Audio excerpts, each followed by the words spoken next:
श्रद्धा, मैत्री, दया, शांति, तुष्टि, पुष्टि, क्रियोन्नति, बुद्धिर्मेधा, तितिक्षा, ह्री, मूर्ति, धर्मस्य पत्नय।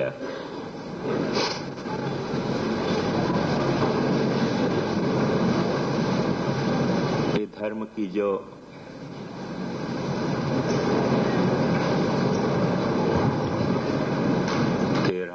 पत्नी है,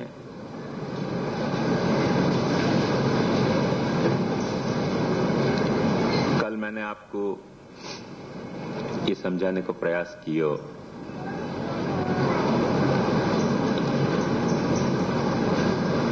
पत्नी माने ये धर्म की भार्या है।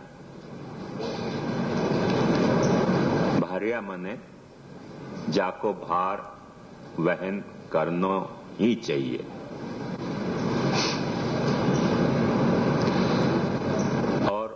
धर्म को वृषभ रूप बतायो, धुरंधर बतायो, माने जो भार को वहन करे, जो धुरीण है वो।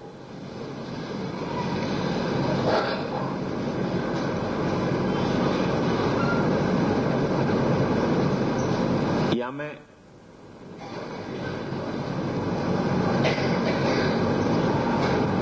बात खास ध्यान देवे की है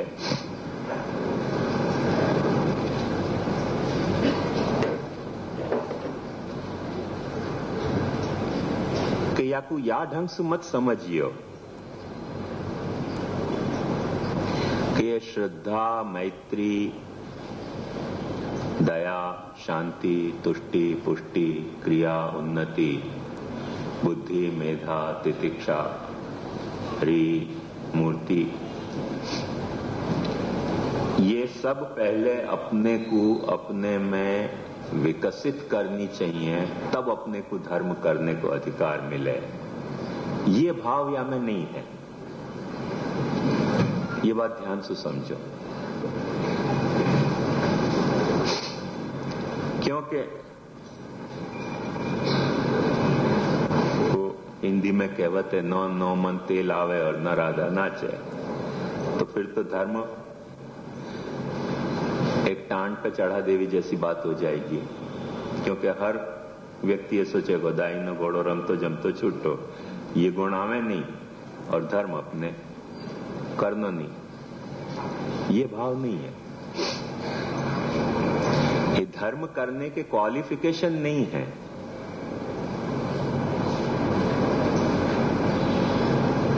धर्म के अनुष्ठान को शुरू करने के क्वालिफिकेशन नहीं है। पर जब अपन धर्म कर रहे हैं,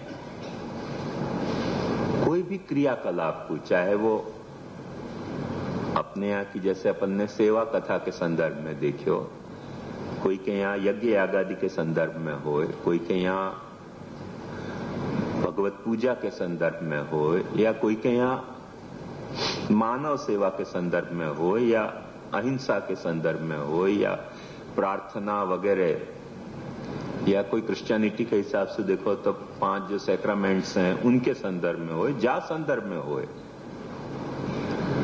उन संदर्भन में जाको अंग्रेजी में प्री रिक्विजिट के हैं, ये प्री रिक्विजिट नहीं है। माने ये हो तब धर्म करना, ऐसा भाव नहीं है। पर जा वक्त अपन धर्म कर रहे हैं, वह वक्त कोई भी जो धर्म सावधानी से घड़ियो गयो है। मेरी बात को देखो, ध्यान से समझिए आप लोग कि जो धर्म को प्रोग्राम सावधानी से घड़ियो गयो है, ले भागू धर्म के तरह नहीं घड़ियो गयो है। वह धर्म में या तरीके की एक धुरीणता आएगी कि वह धर्म को आचरण करते वक्त ये वाकी पत्नियन को भार धर्म वहन करे। कोई कारण से इंडिविजुअल वेरिएशन या इंडिविजुअल फ्लक्चुएशन जो होए, कोई व्यक्ति में थोड़ा बहुत हेरफेर हो सके, वहां तक तो कोई आपत्ति की बात नहीं है। जैसे कोई को हाई प्रेशर हो थोड़ा बहुत, कोई को लो प्रेशर हो, कोई को थोड़ी जो है वो शुगर जो है वो बॉर्डर लाइन पे पहुंच गई हो, कोई को थोड़ा इनपुट या आउटपुट में कोई प्रॉब्लम होती हो, या प्रेशर में थोड़ा बहुत फ्लक्चुएशन हो, वगैरह वगैरह, जो भी पैथोलॉजिकल सिम्टम हैं बीमार होने की, एबनॉर्मल होने की, वह तरीके की कोई एबनॉर्मल सी दिखती हो तो एक रेंज के भीतर तो वो बात मान्य हो सके है। और जब आउट ऑफ प्रोपोर्शन या में से कोई भी फंक्शन बिगड़े है, और ये सवाल बिगड़ने को ध्यान से समझिए, व्यक्ति के साथ नहीं है, व्यक्ति की मानसिकता या व्यक्ति के चरित्र के साथ नहीं है। ये सवाल वा धर्म को जीवन में अपनाते वक्त अपने में ये गुण, मन जैसे अपन यो कहने कि एक घर डाकण भी छोड़े, ऐसे कम से कम जा वक्त अपन अपने धर्म को अपना रहे हैं, वाह वक्त तो ये कर पा रहे हैं कि नहीं कर पा रहे हैं, कि वाह वक्त भी अपनी जो है वो क्षुद्र वृत्तियां अपने को आड़े आ रही हैं। यदि वाह वक्त भी इनकी अपोजिट क्षुद्र वृत्तियां, जैसे श्रद्धा की अपोजिट अश्रद्धा, मैत्री की अपोजिट अमैत्री, दया की अपोजिट जो निर्दयता, या शांति की अपोजिट अशांति, तुष्टि को अपोजिट जो है वो लोभ या असंतोष अपन कर दें, और पुष्टि को अपोजिट सबको माने कोई भी जो या को अनुसरतो है वाको ऐसा कंफर्म नहीं करना, रिकॉग्नाइज नहीं करना, या तरीके की मनोवृत्ति। धर्म को क्रिया में नहीं इंप्लीमेंट करना, सिर्फ पंडित वही जो गाल बजावा, या तरह से सिर्फ धर्म को एक मान्यता को विषय बना देना, या धर्म को सिर्फ एक वाद को विषय बना देना, या धर्म को एक कोई ग्रुप के झगड़ा को विषय बना देना, म्यूचुअल आपस में कॉन्फ्लिक्ट को विषय बना देना। ये सारी जो बातें हैं ना, वहां ये पत्नी तरीके आनी चाहिए। यदि धर्म सुव्यवस्थित सुविचारित है तो एक साथ ऐसा नहीं है कि धर्म करते ही अपन यूं समझे, जैसे अपन यूं कोई दावा करें कि अपने स्वास्थ्य में कुछ गड़बड़ भई, और गड़बड़ भई और अपन हॉस्पिटल में एडमिट भय और ट्रीटमेंट शुरू भई, और शुरू होते के होते सारी रिपोर्ट जो है नॉर्मल हो जाएंगी, ऐसे नहीं है। और अपन यूं कहें कि भाई सारी रिपोर्ट नॉर्मल होए तो ही हम ट्रीटमेंट में जाएं, तो सारी रिपोर्ट नॉर्मल है तो ट्रीटमेंट में जाने की जरूरत ही क्या है।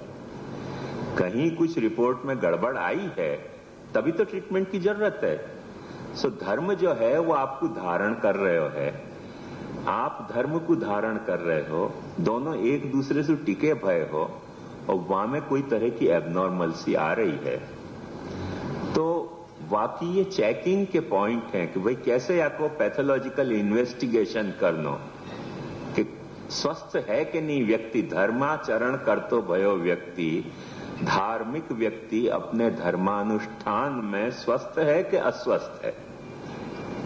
धार्मिक व्यक्ति, धर्मपरायण व्यक्ति अपने धर्मानुष्ठान में स्वस्थ है तो ये बात समझो कि वहां में श्रद्धा और मैत्री और दया हर व्यवहार में वाकई प्रकट हो पावे कि नहीं हो पावे, तो कम से कम धर्म व्यवहार में तो प्रकट होंगे। जैसे एक बात समझो कि अपने को राष्ट्र को आदर देना है, राष्ट्र को आदर देने के लिए अपने राष्ट्र गीत गाया जाए, जनगण मन अधिनायक जय है। अब यदि आप में राष्ट्रभक्ति है तो अपेक्षा तो यह है कि वो आपके सारे जीवन में अनुस्यूत होनी चाहिए, पर सारे जीवन में राष्ट्रभक्ति को अनुस्यूत होना वो सन 47 के पहले की बात थी, सन 47 के बाद की कथा नहीं है। पर बात की कथा नहीं है तब भी राष्ट्र गीत गवा के, राष्ट्र ध्वज को वंदन करवा के, वह राष्ट्र गीत गाया जा रहा है, वाको जा वक्त वंदन हो रहा है राष्ट्र को, वह वक्त कम से कम आपसु राष्ट्र के नागरिक सु ये अपेक्षा रखी जा सके है तो भाई खड़े हो जाओ और गीत गाओ। गा सकते हो तो, गीत नहीं गा सकते हो तो कम से कम शांति से खड़े रहो। और वह वक्त भी समझो कि आप राष्ट्र गीत गान चल रहे हो, राष्ट्रध्वज को गान, और आप पूछो कि आज राईना भाव કેટલા હતા, કેટલી વધઘટ થઈ, મરચાના ભાવ કેટલા વધ્યા અને કેટલા ઘટ્યા, સોનાનો શું થયું? अरे भाई राष्ट्रध्वज तो हो जाने दो गीत। फिर टाइम नहीं है क्या तुमको जिंदगी भर में या बात पर चर्चा करने की? सवाल ये है। मैं एक वक्त एक कीर्तन के वहां में गयो तो बहुत मजेदार मैंने वहां देखियो कि बुला लियो उनने मुकू, बैठा दियो, और बैठाने के बाद कोई 5-10 झांझ या तरफ, 5-10 झांझ या तरफ, और रमझट जाकू कहे ना कीर्तन की चली। और फिर वहां में कीर्तन की बोली बोलने वाली थी। तो क्या है तो मैं पूरी बात नहीं समझ पाया। और वो सब जने जिनचिक करते, પેલા ને 5 રૂપિયા આપવા હોય તો આપણે કઈ 5 રૂપિયા થોડી જરૂરી છે? એ 10 આપે, આપણું શું ગયું એમાં? 10 આપે, આપણે શા માટે આપીએ? આપણે 5 આપીને ચાલી જશે। क्या ही कीर्तन चल रहे हो? अब वो जाने बुलायो कीर्तन करने के लिए, वो कह रहे थे कि 10 रुपया हम सबकी नौचार करेंगे। वो झांझ बजाने वाले वहां झांझ बजा रहे हैं, जिनचे करो। डिस्कशन में ये चल रही थी। तो भाई ये क्या कीर्तन है? सवाल ये है 5 देने के 10 देने हैं, वाकी डिमांड भी खोटी। एक बात समझो, और वाकी शहर में आके वो 10 दे रहे हो तो अपने भी 10 देनो, ऐसा शर्मानो भी खोटो। जो अपनी सामर्थ्य है देनो है दो, नहीं देनो है मत दो। पर ये झांझ बजाते भाई, कीर्तन करते भाई, ये डिस्कशन चले, डिबेट, सुनने वालों समझे कि क्योंकि लिप्स मूवमेंट है तो सुनने वाले ऐसे समझे को क्या ये भी कुछ गा ही रहे होंगे। पर मैं तो पास में ही बैठे हुए तो दो या बाजू करके मैं सुन पाया को कीर्तन तो चल ही नहीं रहा। तो ये झगड़ा चल रहा था, झांझ इतनी जोर से बजा रहे थे कि अपने को लगे कि हाँ क्या तन्मयता आ गई कीर्तन की।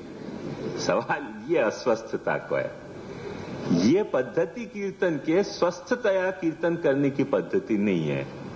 ठीक है, डिस्कस कर लो कभी, पर या तो फिर यदि ये आवेग बहुत आ गया है, समझो कि तुमको वह वक्त परगोलेक्स को जुलाब लग गया तो तुम झांझ बजाते कि टॉयलेट में जाते? तो समझो कि ये प्रॉब्लम इतनी जटिल हो गई है वह वक्त के 5 रुपया देने के 10 रुपया देने। तो चले जाओ बाथरूम में, आपस में डिस्कस करके आ जाओ कि भाई 5 देंगे 10 नहीं देंगे। पर कीर्तन करते करते वक्त कीर्तन को या तरह से अनादर करना, वो एक तरह की अस्वस्थ प्रणाली है कीर्तन में। मेरी बात आपको समझ में आ रही है? तो यही तरह से धर्माचरण करते वक्त, धर्माचरण में भी श्रद्धा नहीं, आपको समग्र व्यक्तित्व श्रद्धाशील है तो सोना में सुगंध है। आपको समग्र व्यक्तित्व मैत्रीशील है तो सोना में सुगंध है। आपको समग्र व्यक्तित्व यदि दयापूर्ण है तो सोना में सुगंध है। पर फर्ज करो कि नहीं है तो नहीं है, पर कम से कम जा वक्त धर्मानुष्ठान कर रहे हो, वो उन क्षणन को, वो समय को, तो इन वृत्तिन को थोड़ी देर साइड में रखो कि वाक क्षण में भी यही वृत्ति, यदि वाक क्षण में भी यही वृत्ति अपनी उछल रही है, मतलब धर्म कहीं न कहीं से विधुर हो गया है। क्योंकि धर्म को अपनी जिन भार्यान को भार वहन करना चाहिए तो वो वहन नहीं कर पा रहे है।